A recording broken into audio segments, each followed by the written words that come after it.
డబ్బుతో తండ్రి అధికారాన్ని అడ్డం పెట్టుకొని ఈరోజు రాధాకృష్ణ గారు పత్రిక పెట్టలేదు. జర్నలిజంలో పుట్టాడు ఆయన, పాత్రికేయుడిగా పని ప్రారంభించాడు, అంచెలంచెలుగా ఎదిగి ఒక పత్రిక పెట్టుకున్నాడు.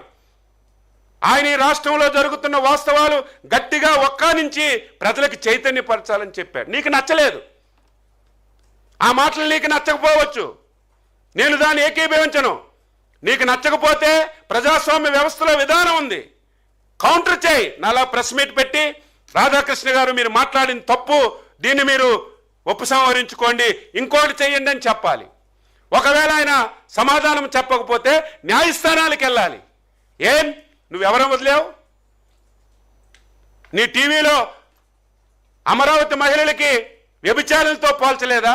సాక్షాత్తు మా అధినేత మా తల్లి భువనేశ్వరమ్మకి మా కళ్ళ ముందే శాసనసభలో అవమానపరిస్తే నువ్వు దుర్యోధనులాగా పక్కపక్క నవ్వి ఎంజాయ్ చేయలేదా? ఒక్కరోజు నువ్వు ఖండించావా? నీ పేపర్ ఖండించిందా?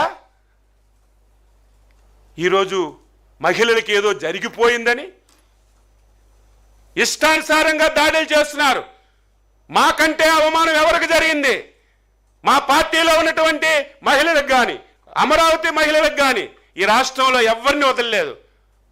అంతెందుకు నీ కన్న తల్లిని, నీ చెల్లిని ఎంత దారుణంగా ఒక వ్యక్తి రాజశేఖర్ రెడ్డికే నీ చెల్లి పుట్టలేదని ఎవడో సోషల్ మీడియాలో పెడితే కనీసం యాక్షన్ లేదు. నువ్వా మహిళల గురించి మాట్లాడే అర్హత నీకెక్కడుంది? దాని వెనక ఆయన పిచ్చోడు కాబట్టి, రేపు మాకు భవిష్యత్తు ఉండదు కాబట్టి ఆయన చెప్పాడని వీళ్ళందరూ అదే దారిలో వెళ్తుంటే నవ్వాలో ఏడాలో ఏమవ్వాలో మాకు అర్థం కానటువంటి పరిస్థితి అని ఈ సందర్భంగా తెలియజేస్తున్నా. నేను చెప్పినటువంటి విషయాలు ఏదో వ్యక్తిగతంగా విమర్శలు చేయాలని కాదు. ఒక వ్యక్తి వల్ల కుటుంబాలు పోతాయి. రేపు ఆంధ్రప్రదేశ్ ప్రజలు విఘ్నతతో ఆలోచించకపోతే నష్టం ఈ రాష్ట్రానికి జరుగుతుంది.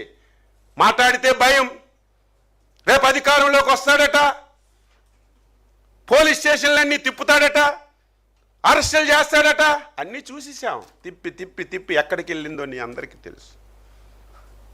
మమ్మల్ని అందరినీ తిప్పావు కదా, మమ్మల్ని అందరినీ ఎరాజ్ చేసావు కదా. దీనికి ఆన్సర్ ఏటో 2019 ఎలక్షన్లో ప్రజలు చూపించారు కదా. రేపు మళ్ళీ 2029లో వచ్చేస్తాం. మొదటి సంతకం అమరావతి రాజధాని మార్పు మీద పెడతామంటే అది కూడా మీలాంటి వాళ్ళు రాస్తున్నారంటే నాకు ఎంత బాధ ఆవేదన కలుగుతుంది.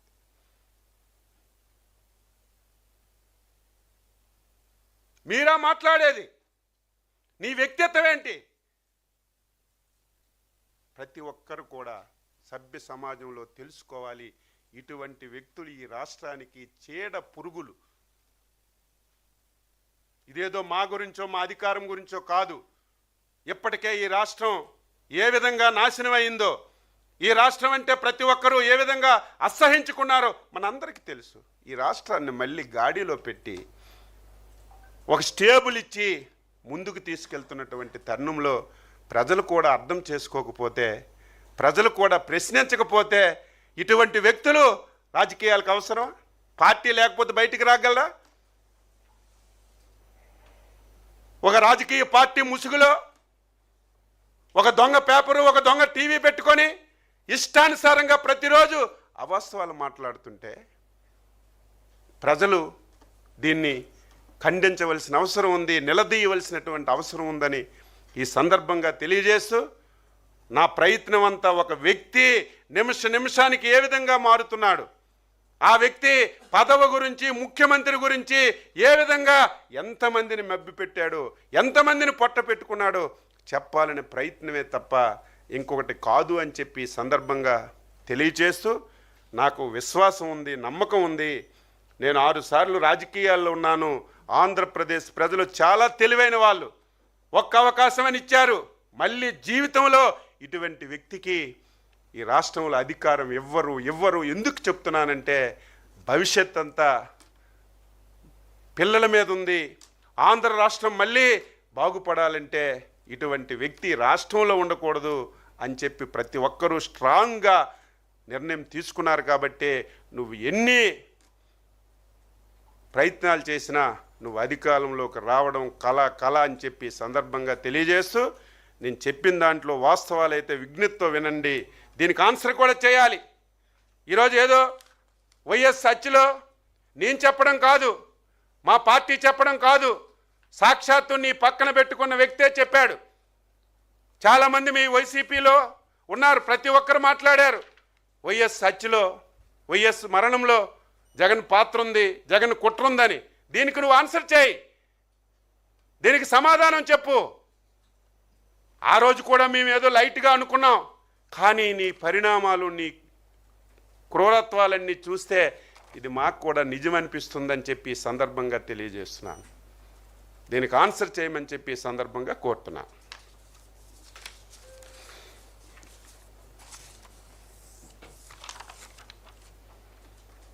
Any doubts?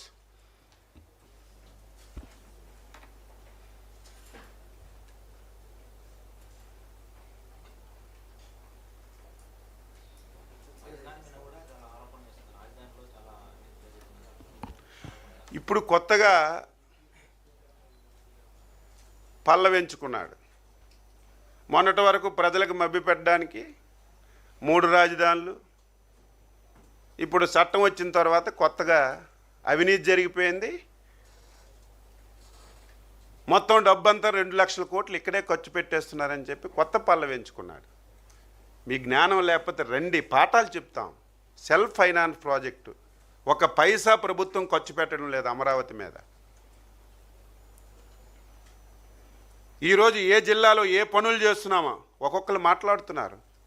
అందులో పెద్ద పెద్ద మంత్రులు చేసిన వాళ్ళు మాట్లాడుతుంటే నాకే ఆశ్చర్యం వేస్తుంది. ఏం చేశారు?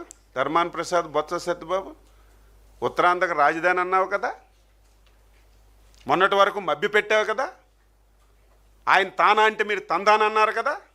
ఈరోజు ఉత్తరాంధ్రను వదిలేసి మావిగాని పెట్టేటప్పుడు మీకు సిగ్గులజ్జు ఉండాలి కదా మాట్లాడడానికి. అంటే ఆయన కూడా మాటలు మారుస్తుంటే మీరు కూడా మాటలు మారిస్తే ప్రజలు అంత అమాయకులా? రండి, ఉత్తరాంధ్రలో 22 మాసాల్లో ఏం చేశామో కాలికి గజ్జి కొట్టుకొని చెప్తాను. 22 మాసాలు పరిశ్రమలు ఏమొచ్చాయి, ఇండస్ట్రీలు ఏమొచ్చాయి, ఇరిగేషన్ ప్రాజెక్ట్స్ ఏమొచ్చాయి, మీ హయాంలో ఏం జరిగింది? అమరావతి రాజధానిని 3 ముక్కలు చేసి ఉత్తరాంధ్ర రాజధాని అన్నావు. ఏం చేసావు చెప్పండి. మీరు అభివృద్ధి మీద అడిగితే చెప్తాం, ఏం చేశారు అడిగితే చెప్తాం. కానీ కక్ష కుట్రలు, ఈ రాష్ట్రాన్ని బలి చేయాలని నీ పదవి గురించి నువ్వు ఇష్టం వచ్చినట్టుగా మాట్లాడితే నేను కార్యకర్తలకు కూడా, మా కార్యకర్తలకు కూడా చెప్తున్నాను, మా నాయకులకు కూడా చెప్తున్నాను. 2014-19 మేము పని చేయకపోలేదు, సంక్షేమాన్ని అందించకపోలేదు, ఇలాగే ప్రతిరోజు అబద్ధాలు. అందుకే మీరు చూడండి, ఈసారి నేను కూడా అనుకున్నాను, మాటకు మాట చెప్తాను, ప్రతిరోజు ప్రజలకు చైతన్యపరుస్తాం.